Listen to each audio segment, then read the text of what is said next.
Hi guys, Sandy Ingram here. Welcome.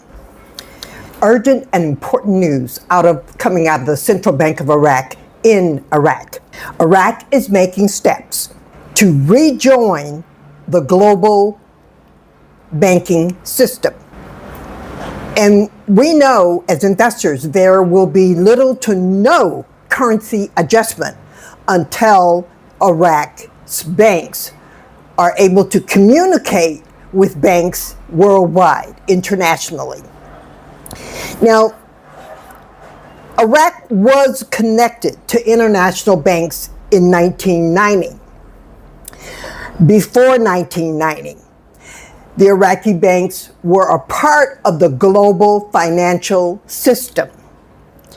And then Saddam, the leader of Iraq, attacked Kuwait. And Iraq was placed under sanctions. They lost credibility, they lost their connections, they lost their viability. They have been separated ever since. Now, when they went back to rejoin, they found out that they couldn't because high tech had changed the landscape of banks worldwide. And Iraq needs to do some serious upgrades in the framework in order to communicate globally with banks. Now, the reason why this video is so urgently important is because Iraq is now talking about openly the steps that they are making to rejoin the international banks. And as you know, the new prime minister just outed the old central bank of Iraq's governor, and there's a whole new governor in his place. Now, being connected to the international banking systems means that Iraq can easily process international payments. And they need to be able to do this because they are dealing with not hundreds of thousands of dollars, not millions of dollars, but billions of dollars in incoming investments in Iraq and also their own oil money. Billions, guys, that's with the B. Finance imports and exports, like I just said, conduct trade with foreign countries and companies, build correspondent banking relationships, bank wires, attract foreign investment. If foreign investment can't get their money in, can't get their money out, there will be no foreign investment. Now, here's the kicker. The U.S. Treasury is directly involved. Now, this may be the most significant part of this video. And people, I know that the videos on this channel don't sound like the videos on other channels. However, this information, all the information on this channel has been researched. You can Google it, anything that I say, and it will come up in the search engines from a reputable source. Now, if that makes this channel on the outside compared to the other channels, I'm sorry. But facts based upon what we think we know from reputable sources is what is the foundation of this channel and the channel's blog, which is, it's massive, the blog. The U.S. Treasury, like I said, is involved, and that greatly increases confidence that Iraq's reforms are being recognized internationally. Iraq, as you know, they are cleaning up their banking sector.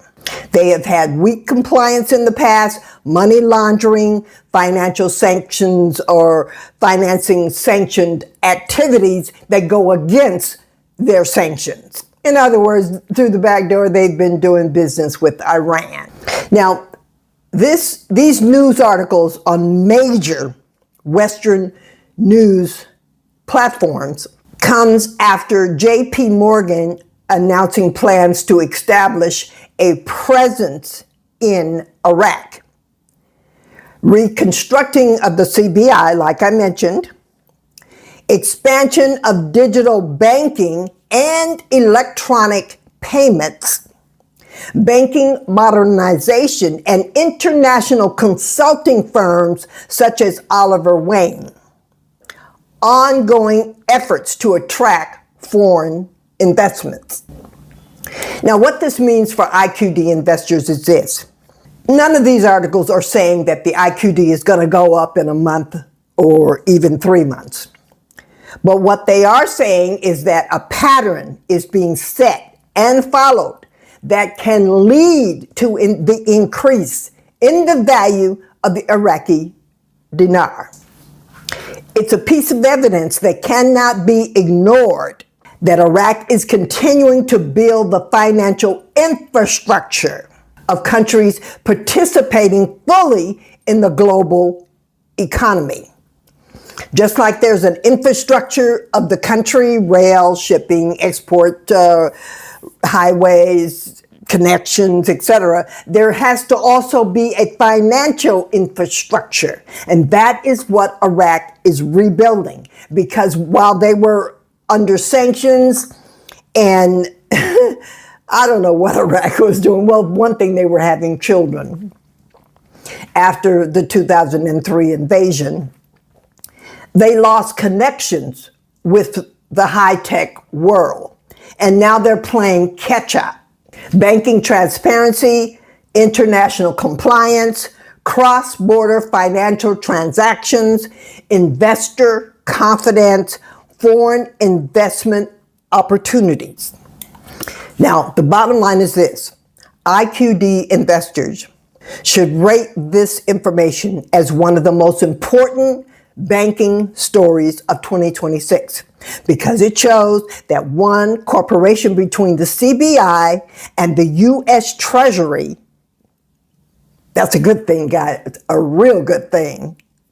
7, restricted Iraqi banks beginning a path back to the international financial system. Now, you remember these famous 7 banks were kicked out because the U.S. Treasury Department believed them to be doing business through the back door, again, with Iran. And when the Iraqi Prime Minister visited Washington, D.C. in July, he brought a plane full of people with him, and on that plane was the CBI group, and they had meetings with the U.S. Treasury Department in Washington, D.C., and evidently they explained things to the satisfaction of the Department of Treasury. Iraq is also implementing the banking reforms and meeting global standards. So I'm not promising you a currency revaluation, and the Iraqis keep saying that it's a currency adjustment, and so I have followed their lead, and this channel is always saying currency adjustment. Let me give you a real silly, stupid scenario. Let's say that these aliens, that Washington, D.C. is now openly talking about, decide to come down and introduce themselves or come up. That could change everything. And one of the ways that the global economy could offset itself is for Iraq and other countries like Iraq to suddenly increase the value of its currency. That's just one stupid hell of an idea, but it's so very real. It's real, guys. Our government is not telling us about UFOs and saying to us, we are not alone, if there was not a reason. Our government does not like giving up information. They truly believe that information is power, and it is. And when they start giving up information, that means we need to be listening. But I'll give you another example of how the Iraqi dinar could just blossom overnight. EMPs, electronic magnetic pulse. We're sending shit up in the space and doing things, messing with nature. And if things get a little hot up there and they start sending, Mother Nature starts sending EMPs back down, that could destroy the infrastructure of the internet. That could disrupt money on planet Earth. Countries like Iraq being allowed to revalue their currency to bring certain things into play would be a given. So like overnight, the currency could increase way big. And we know, those of you and those of us that are into faith, something greater than ourselves, regardless of which religion you're associated with. We don't do religion here. But if you're associated with faith, then you know things can happen overnight and currency can change with it. So we keep an open mind, but we try to stay grounded, or I try to stay grounded. And you guys are doing a wonderful job of helping to keep me grounded. But just know, I do not give you information on this channel just because I think so. I give you information because it's been researched, and then it's been summarized, and then it's been dummied down, and then I present it to you. Over and out from Georgia, the country, not the state.